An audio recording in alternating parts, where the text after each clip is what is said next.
साल 2013 सेबी की iconic building के आगे 127 ट्रक खड़े हैं। ये किसी इवेंट के लिए नहीं है, ये ट्रक भेजे हैं एक ऐसे आदमी ने जो गोरखपुर की गलियों में स्कूटर पर नमकीन बेचता था। पर अभी उसने अपनी इनोसेंस प्रूव करने के लिए सेबी को 3 करोड़ एप्लीकेशन फॉर्म ट्रक भरकर भेजे हैं। डॉक्यूमेंट्स इतने थे कि सेबी को अलग से स्टोरेज फैसिलिटी रेंट करनी पड़ी। कहा तो यहां तक जाता है कि डॉक्यूमेंट से भरे और 30,000 बॉक्सेस सेबी को भेजे जाने थे, पर सेबी ने इनको अपनी कस्टडी में लेने से मना कर दिया। कुछ ऐसा ही ग्रैंड था सुब्रता रॉय और उनका सहारा ग्रुप, और उससे भी ज्यादा ग्रैंड था उनका 24,000 करोड़ का स्कैम, जिसमें इंडिया की हर इनकम क्लास फंस गई।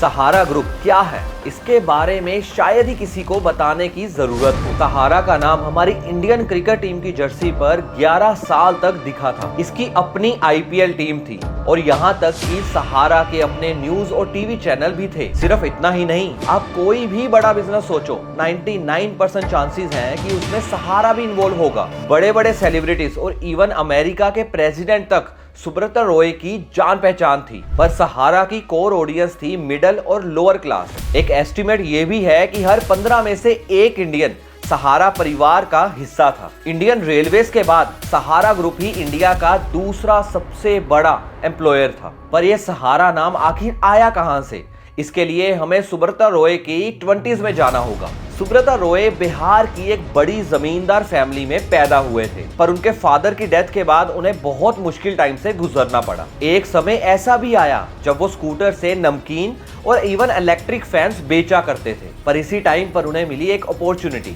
सुब्रता रॉय की नजर एक ऐसी फाइनेंस कंपनी पे पड़ी जो स्ट्रगल कर रही थी, और उस कंपनी का नाम था सहारा फाइनेंस। और इस कंपनी को सिर्फ 2,000 रुपए में टेक ओवर करके सुब्रता रॉय ने स्टार्ट किया सहारा ग्रुप। अब जब वो लोगों को स्नैक्स बेचते थे तो उसके साथ साथ एक सपना भी बेचते थे। सपना एक स्कीम का, एक ऐसी स्कीम जिसमें वो अगर 100 रुपए भी डालते हैं तो कुछ दिनों में ही उनका पैसा डबल हो जाएगा। और शुरुआत में लोगों का पैसा डबल हुआ भी, पर सबसे बड़ा सवाल ये है कि सुब्रता रॉय ऐसा कर कैसे रहे थे। असल में सिस्टम कुछ ऐसा था कि अगर सुब्रता रॉय ने किसी से 100 रुपए लिए थे तो वो दूसरे से 100 रुपए लेकर पहले वाले को 200 रुपए लौटा देते थे। ऐसे ही तीसरे से 100 रुपए लेकर दूसरे वाले को उसकी पेमेंट कर देते थे। इसी तरह से इधर का पैसा उधर करके सहारा लोगों के बीच में उनका भरोसा जीत रहा था। अब आप सोचोगे कि इन सब में सहारा के पास इतने करोड़ों का पैसा आया कहां से। उसका भी इंतजाम इन्होंने किया हुआ था। होता कुछ ऐसा था कि जब कोई भी सहारा की किसी स्कीम में इन्वेस्ट करता था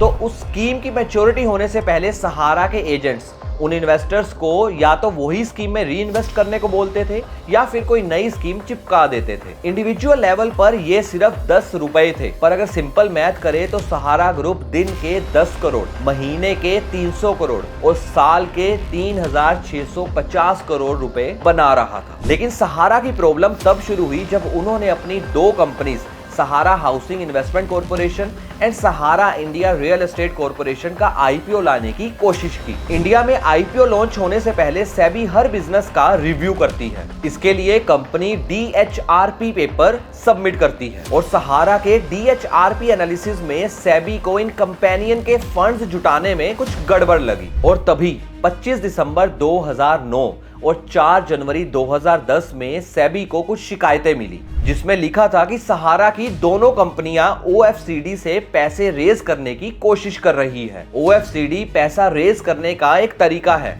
जिसमें कंपनीज अपने इन्वेस्टर्स को कुछ स्पेसिफिक रिटर्न्स देती है। पर सहारा के केस में प्रॉब्लम ये थी कि उसने ये OFCD बिना सेबी की परमिशन के इशू किए हुए थे। इन्वेस्टिगेशन में ये पता चला कि OFCD के जरिए सहारा ग्रुप ने 2 करोड़ लोगों से 24,000 करोड़ रुपए उठाए हुए हैं। सेबी ने इस पर सहारा ग्रुप की कंप्लेंट सुप्रीम कोर्ट में की। 2012 में सुप्रीम कोर्ट ने ये ऑर्डर किया कि सहारा ग्रुप को सारा रेज किया हुआ पैसा प्लस 15% इंटरेस्ट सेबी को जमा करवाना पड़ेगा। पर ऐसा हुआ नहीं, क्योंकि सहारा ग्रुप ने ये बोला कि वो एक बार में इतना सारा पैसा नहीं दे सकते। तो आगे से सुप्रीम कोर्ट ने बोला कि 3 इंस्टॉलमेंट में तुम ये पैसा दे दो, पर सहारा वो भी नहीं कर पाया। सहारा ग्रुप ने 5,120 करोड़ की पहली इंस्टॉलमेंट तो दे दी, और जब दूसरी इंस्टॉलमेंट की बात आई तो सहारा ग्रुप ने बोला कि वो पहले से ही 90% इन्वेस्टर्स को पे कर चुके हैं। जब सेबी ने इन इन्वेस्टर्स की डिटेल मांगी तो 2013 में